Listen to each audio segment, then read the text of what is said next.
नमस्कार मित्रों। आज 2 नवंबर 2023 है। राहु और केतु गोचर कर चुके हैं, यानी अपना घर बदल चुके हैं। केतु अपना वर्तमान राशि तुला राशि को छोड़कर कन्या राशि में जा चुके हैं और उनका 12 राशियों पर क्या प्रभाव होगा, हम इसकी चर्चा कर रहे हैं। अभी तक हमने मेष से लेकर वृश्चिक तक, मतलब 1 से लेकर 8 तक की राशियों की चर्चा कर ली है, पूर्ण कर ली है। और आज हम चर्चा करेंगे धनु से लेकर मीन, यानी कि धनु, मकर, कुंभ और मीन राशि या फिर लगन पर इसका क्या प्रभाव पड़ेगा। इसके पहले हमने राहु की भी 12 राशियों पर फल की चर्चा कर ली है, आप वो वीडियो प्लेलिस्ट में जाकर देख सकते हैं। उसके पहले ये जानिए कि कल यानी कि 3 नवंबर से शुक्र भी अपना घर बदलेंगे और वो कन्या राशि में 1 महीने के लिए चले जाएंगे, मतलब पूरे नवंबर के लिए चले जाएंगे। तो समझिए कन्या राशि में मीन जाते हैं तो कन्या राशि में जो शुक्र जाते हैं तो वो नीच के हो जाते हैं। तो ये सभी लोगों के लिए थोड़ा सावधानी बरतने की आवश्यकता है, क्योंकि उनका नीच होना, शुक्र का नीच होना भौतिकता में, भौतिक सुखों में जो वृद्धि होता है उसको थोड़ा अवरुद्ध करता है, उसको थोड़ा रोकता है। और ठंडा का मौसम भी आ रहा है तो यहाँ पर थोड़ा परेशानियाँ सबको थोड़ी थोड़ी झेलनी पड़ेंगी। हालांकि अब हम चर्चा करेंगे केतु के प्रभाव की, और शुक्र का जो गोचर हुआ कल से उसकी भी एक वीडियो मैं शाम को आज डालूंगा। तो उसके पहले एक गुस्सा रोकने का एक टोटका जानेंगे। गुस्सा रोकने का टोटका मतलब कि गुस्सा क्यों आता है व्यक्ति को। गुस्सा आने के पीछे यदि आप ज्योतिषीय दृष्टिकोण से देखें तो मंगल यदि ज़्यादा प्रभावकारी हों और मंगल थोड़े या तो बहुत ज़्यादा उच्च के हों, उच्च के होने पर भी मंगल का गुस्सा ज़्यादा आता है और नीच के होने पर भी चिड़चिड़ापन ज़्यादा होता है। तो ऐसे स्थिति में यदि आपकी कुंडली में ये स्थिति बन रही है कि मतलब मंगल कहीं से पीड़ित हो रहे हैं और उनके वजह से गुस्सा आ रहा है आपको, जो कि ज़्यादातर होता है ऐसा इन केसों में, तो आप याद रखिए लाल रंग का प्रयोग जो है कम किया कीजिए। लाल रंग का प्रयोग, क्योंकि मंगल लाल रंग को रिप्रेजेंट करते हैं, तो लाल रंग का यदि आप जो इस्तेमाल है वो कम करें। जैसे वाल, बेडशीट, पर्दे, कुशन या फिर वस्त्र वगैरह थोड़ा कम इस्तेमाल करें तो गुस्सा कम आएगा। हालांकि कि जिसके लिए मंगल अच्छे हैं, जिनको गुस्सा रचनात्मक तरीके से आता है, क्योंकि गुस्सा भी रचनात्मक तरीके से आना चाहिए, तभी बहुत सारे जगह कार्य होता है, तो वहाँ पर लाल रंग उनके लिए फ़ायदेमंद होता है। तो आप अपने गुस्से को ज़रूर देखिए, मतलब आकलन कीजिए। देखिए आपसे बड़ा आपके बारे में जानने वाला कोई नहीं हो सकता है। आप स्वयं पे आकलन किया कीजिए कि आपको गुस्सा कितना आता है, रचनात्मक आता है या फिर विध्वंसक आता है। अब यदि धनु राशि में हम चर्चा करें केतु, तो केतु आपके 11वें भाव में पहले बैठे हुए थे और अब चले जाएंगे 10वें भाव में। केतु का 10वें भाव में जाना आपके व्यापार के लिए, आपके कर्म क्षेत्र के लिए बहुत ज़्यादा अनुकूल तो नहीं कहा जा सकता है, क्योंकि केतु 10वें भाव में जब भी जाते हैं तो व्यापार में या फिर आपके जो कार्य क्षेत्र है, आपका मान सम्मान प्रसिद्धि है, उसमें थोड़ा बहुत हेर फेर करते हैं, परिवर्तन लेकर आते हैं। लेकिन एक चीज़ आपके लिए यहाँ पर काफ़ी सकारात्मक है, वो है केतु का कन्या राशि में जाना। कन्या राशि में, मेष राशि में और जो भी अग्नि तत्व की राशि है उसमें यदि केतु जाते हैं ना, तो शत्रु समाप्त हो जाते हैं या फिर शत्रु धीरे धीरे गायब होना प्रारंभ हो जाते हैं। तो यहाँ पर एक चीज़ आपके लिए बहुत ही अनुकूल रहेगा, वो ये कि आपके जो भी शत्रु हैं, आप यदि शत्रुओं से परेशान हैं, और शत्रु किसी भी प्रकार के हो सकते हैं, जैसे कोई लोन ले लिया है, लोन नहीं दे रहा है आपका, पैसा ले लिया है, नहीं दे रहा है आपका, आपको परेशान कर रहा है, घर के बगल में परेशान कर रहा है, मतलब विभिन्न प्रकार के शत्रु हो सकते हैं। सभी व्यक्तियों का अलग अलग सामाजिक परिवेश होता है, अलग अलग सामाजिक कंडीशन होता है। तो जो भी प्रकार के शत्रु है ना, वो उसी प्रकार से धीरे धीरे आपके समाप्त होते चले जाएंगे, विलुप्त होते चले जाएंगे। ये सबसे अच्छा प्रभाव आपके लिए होने वाला है। और यदि आप मान सम्मान प्रसिद्धि के लिए कार्य कर रहे हैं, मेहनत से कार्य कर रहे हैं, ईमानदारी से, धर्मपूर्वक, तो केतु आपकी ध्वजा को बढ़ाएंगे, क्योंकि केतु को ध्वजा भी कहा जाता है, जो सबसे ऊपर लहराता है। तो यहाँ पर मान सम्मान प्रसिद्धि में बढ़ोतरी के भी आपके संकेत हैं, यदि आप धर्मपूर्वक आचरण करके बढ़ते हैं, क्योंकि 9 नंबर जो होता है वो गुरु का शासन में रहता है, धनु। तो वहाँ पर आपको धर्मानुसारण आचरण जरूर करना होगा। धर्म के विरुद्ध आचरण करेंगे तो आप पटखनी खाएंगे। तो आप यहाँ पर अपना देख लीजिए आचरण कैसा है आपका, और सुधारिए, दिनचर्या सुधारिए अपनी। दिनचर्या इसलिए भी सुधारिए कि आपके 3रे भाव में शनि पहले से गोचर कर रहे हैं, और 3रा भाव बहुत ज़्यादा लाभ लेने का है शनि से। आपके जीवन में जो भी बाधाएं आई थी, रुकावटें आ रही थी, उन रुकावटों को शनि ने ब्रेक कर दिया है, उनको छोड़ दिया है। अब आप आगे बढ़ने की ओर अग्रसर हो सकते हैं। तो शनि के लाभ लीजिए और केतु का जो ये गोचर है राहु केतु का, उसका भी आप लाभ लीजिए। घर वगैरह बनाइए, घर वगैरह में इन्वेस्ट कीजिए। अब यदि हम चर्चा करें मकर राशि की, तो मकर राशि के लिए ये जातक जो है इनका 7.5 भी लास्ट चरण में चल रहा है अभी, क्योंकि जो शनि महाराज है वो अपने मुख्यालय कुंभ राशि में गोचर कर रहे हैं और वो भी 3 नवंबर से अभी वक्री चल रहे हैं, 3 नवंबर से मार्गी हो जाएंगे। तो ये नवंबर जो है ना गोचर के दृष्टिकोण से बहुत महत्वपूर्ण है। यहाँ पर आपके लिए केतु जो है आपके नवम भाव में विराजमान हो रहे हैं और नवम भाव में केतु का विराजमान होना एक तरीके से शुभ माना जाता है। और मैं भूल गया बताने के लिए उनके लिए धनु राशि के लिए जिनके पिता हैं वो अपने पिता का मान सम्मान का और उनका स्वास्थ्य का ध्यान अवश्य रखेंगे। अब यदि मकर राशि में केतु नवम भाव में गए हैं तो धर्म से संबंधित आप कार्य कीजिए, धार्मिक बनिए। सबसे पहला चीज़ तो धार्मिक इस क्षेत्र में तो पाखंडवाद को त्यागिए।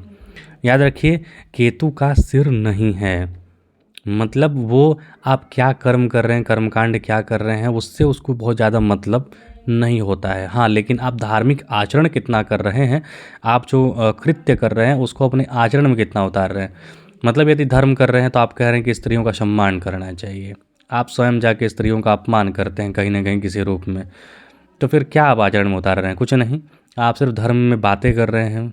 तो व्यर्थ की बातें अनर्गल प्रलाप करने से बेहतर है आप थोड़ा सा ही कीजिए लेकिन उसको आचरण में उतारिए, तभी केतु के अनुसार धर्म कर्म जो होता है वो सफल होता है। हालांकि आपके लिए बहुत अच्छा अवसर है ये, क्योंकि केतु का नवम भाव में जाना धार्मिक यात्रा कराता है, धार्मिक कृत्य कराता है, मंगल कार्य घर में कराता है, ये सारी चीज़ें होती हैं। हालांकि पिता से थोड़ा हो सकता है मतभेद हो, लेकिन वहाँ भी आपको आचरण धर्मानुसारण ही करना है, आपको सबको साथ लेकर चलने की प्रवृत्ति अपनानी होगी।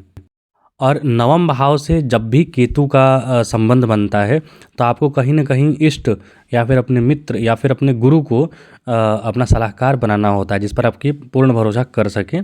इतने समय में आपने तो कुछ कर ही लिया होगा गेन, किस पे भरोसा करना है, तो अपने गुरु के अनुसार आचरण आपको करना चाहिए, उनसे विचार विमर्श करना चाहिए। अब यदि हम माफ़ कीजिए कुंभ राशि के बारे में चर्चा करें तो कुंभ राशि के लिए ये समय जो है ना मिश्रित फल वाला रहेगा, क्योंकि केतु आपके अष्टम भाव में जा रहे हैं।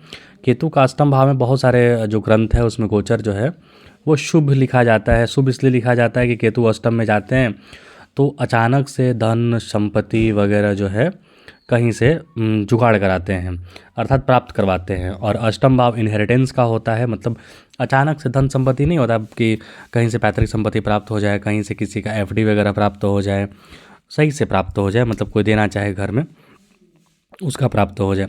तो इस तरीके की चीज़ें केतु यहाँ पर कराते हैं। तो अचानक से धन लाभ के योग बनते हैं, इंश्योरेंस वगैरह से लाभ के योग बनते हैं। हालांकि फिर भी आपको अष्टम भाव में केतु गए हैं तो चोट चपेट वगैरह से सावधान रहना है और मन को थोड़ा सात्विक रखना है।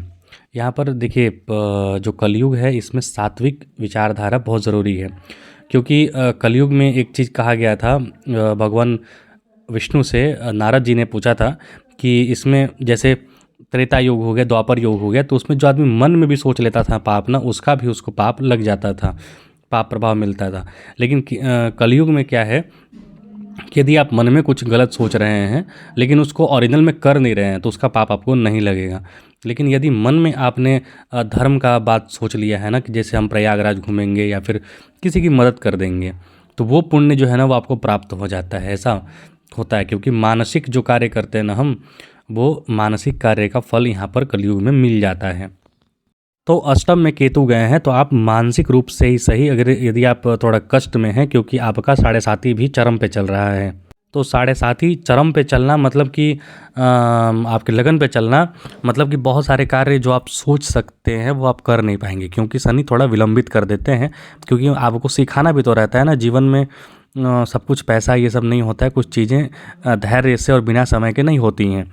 तो यहाँ पर जो चीज़ें हैं आप मानसिक रूप से भी कार्य कर सकते हैं और अपने मन को एकाग्र शांत रखने का प्रयास कीजिए, क्योंकि गलत डिसीजन भी यहाँ पर आप ले सकते हैं। आपके दूसरे भावों में राहु जा रहे हैं, तो पैतृक संपत्ति वगैरह का कुछ लोचा हो सकता है आपका। एक बड़े परिवार में रह रहे हैं तो वहाँ विखंडन के योग बन सकते हैं या फिर आप परेशानी में फंसेंगे, तो सावधानी बरतिए। अब यदि हम मीन राशि के बारे में चर्चा करें तो मीन राशि पर ही राहु का गोचर हो रहा है। और यदि आप स्थान परिवर्तन के इच्छुक हैं या फिर क्योंकि जब से जनवरी से जब से शनि का दशा चेंज हुआ है, मतलब गोचर चेंज हुआ है घर, तब से ऐसे लोगों का स्थान परिवर्तन भी होने लगा है, या फिर जो इच्छुक हैं उनका स्थान परिवर्तन हो रहा है कार्य क्षेत्र में या फिर कहीं पर भी। तो यहाँ पर आपकी राशि में राहु और केतु का गोचर हो रहा है, एकदम लग्न सप्तम का एक्सिस बन रहा है यहाँ पर। तो आपको अपने सबसे पहले तो यदि आप शादी वगैरह, आपका विवाह वगैरह हो चुका है, तो वहाँ पर आपको दाम्पत्य का, अपने सामने वाले पार्टनर का काफ़ी ध्यान रखना होगा। उनका स्वास्थ्य के रूप में आप सतर्कता बरतनी होगी, उनका ख्याल रखना होगा। केतु जो है सप्तम जहाँ बैठता है ना, वहाँ विध्वंस लेकर आता है, वहाँ परिवर्तन कर देता है, क्योंकि ऐसा माना जाता है कि केतु जहाँ भी बैठता है ऐसा व्यक्ति उस फल को भोग चुका होता है, और राहु जहाँ बैठता है उस फल को भोगना होता है। तो आप स्वयं पर ज़्यादा ध्यान देंगे। आप जो होता है ना कि अहंकारी हो जाता है या फिर व्यक्ति स्वयं पर ज़्यादा ध्यान देने लगता है और सामने वाले पार्टनर पर ध्यान ही नहीं देता है, भले वो सही हो, आपके लिए कितना भी कर रहा हो, लेकिन आप उस पर ध्यान बिल्कुल भी नहीं देते हैं, आप उसका कद्र नहीं करते हैं। तो ये चीज़ें आपके साथ बननी प्रारंभ हो जाएंगी। तो यहाँ पर आपको सतर्कता बरतना है, सावधानी बरतना है, सामने वाले पार्टनर पर ध्यान देना है और उनके स्वास्थ्य का भी ध्यान रखना है और उनकी इच्छाओं का भी सम्मान आपको करना होगा।